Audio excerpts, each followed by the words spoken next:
Today we want to tell you more about the new protection communication of our SIPROTEC 5 platform. Protection communication via IP-based networks, including line differential protection. My name is Andreas Jahr and I'm the responsible product manager for SIPROTEC line differential protection. Let me give you a short summary on what you will see in the next minutes.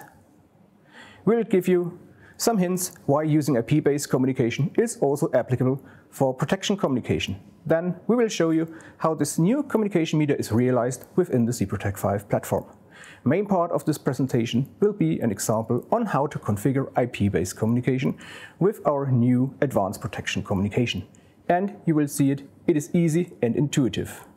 Afterwards, we want to take the opportunity to show you what is also new on the version 8.60 in addition to advanced protection communication and its IP-based communication.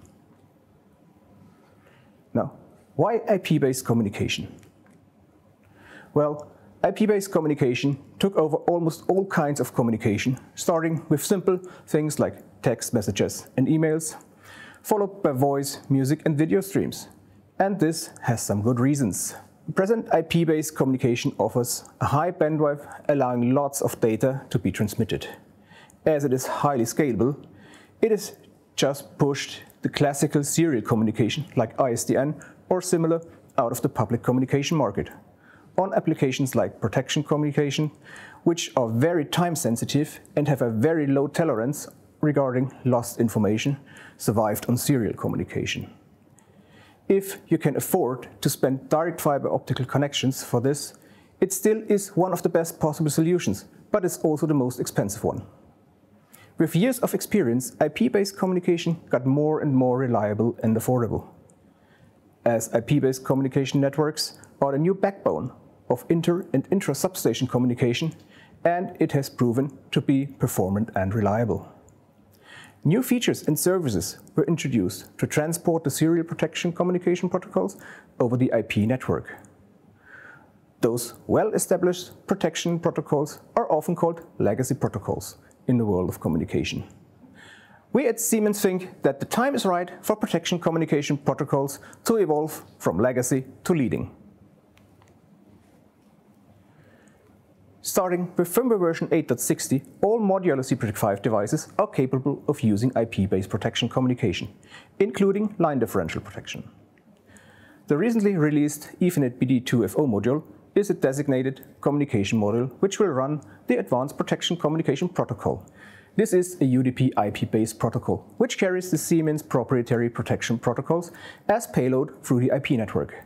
This allows a direct optical connection of the SIPROTEC 5 protection devices to IP-based substation equipments like substation routers or switches. This allows a very easy and intuitive configuration of the devices for the protection engineers. Plus, it offers a wide range of IP networks to be used, which will also help the communication engineers to connect and understand. Redundancy mechanisms like HSR and PRP are also supported. The Ethernet BD2FO module also brings IEEE 1588 PTP version 2 time synchronization into the SIPROTEC 5 family. Time synchronization and advanced protection communication can run on the same module if desired. And this is a very important point. For line differential protection communication over IP, a high accurate time synchronization source is needed. In future, the SIPROTEC 5 device itself can become the time synchronization source, as it will be able to be a IEEE 1588 Grandmaster clock. This allows latencies for data transmission of less than 5 milliseconds between the devices. The algorithms of the protection functions are independent from the communication media and have not been changed. Therefore, all prior tests and approvals can be considered valid. Mixed topologies of IP communication and classical serial protection communication are supported, and this serial communication is not limited to SIPROTEC 5, but also is valid for all SIPROTEC 4 protection devices, with a firmware equal or higher than the version 4.70. But that's enough theory for today. Now we want to get an impression on how easy it is to configure the new advanced protection communication for line differential protection communication over IP networks. You only need some basic skills in Dixie-5 to do it. These are the points you should prepare before starting the configuration.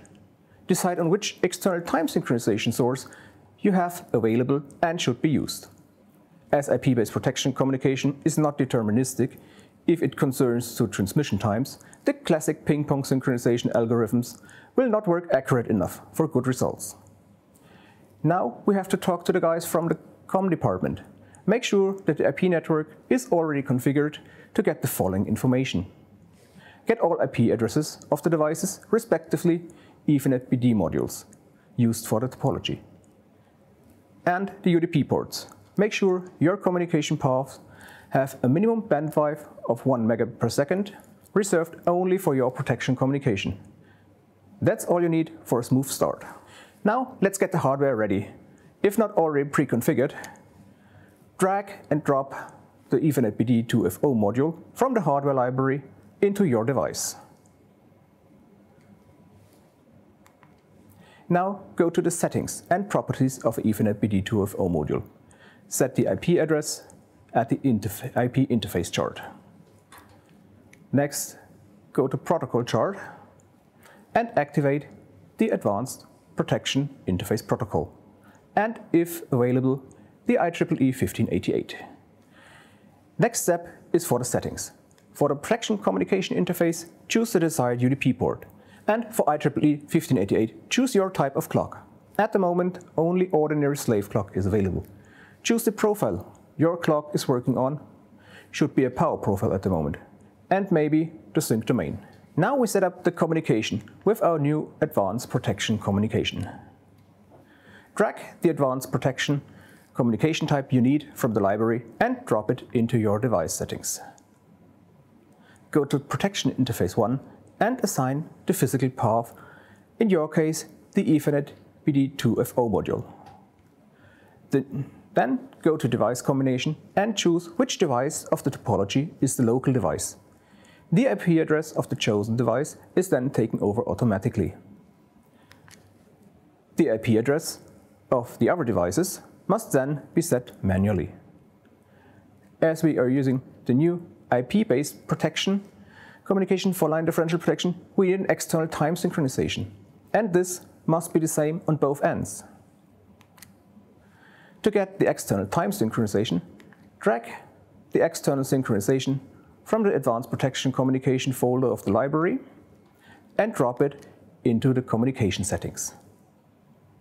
Now we choose the synchronization source from a drop-down menu. As we have already configured the Ethernet BD module with IEEE 1588 protocol, we can directly use it. All other steps for configuring the protection device are as you are used to it with SIPROTEC 5 and Dixie-5. And there's even more coming with version 8.60, and we want to give you a short information on what you will get there.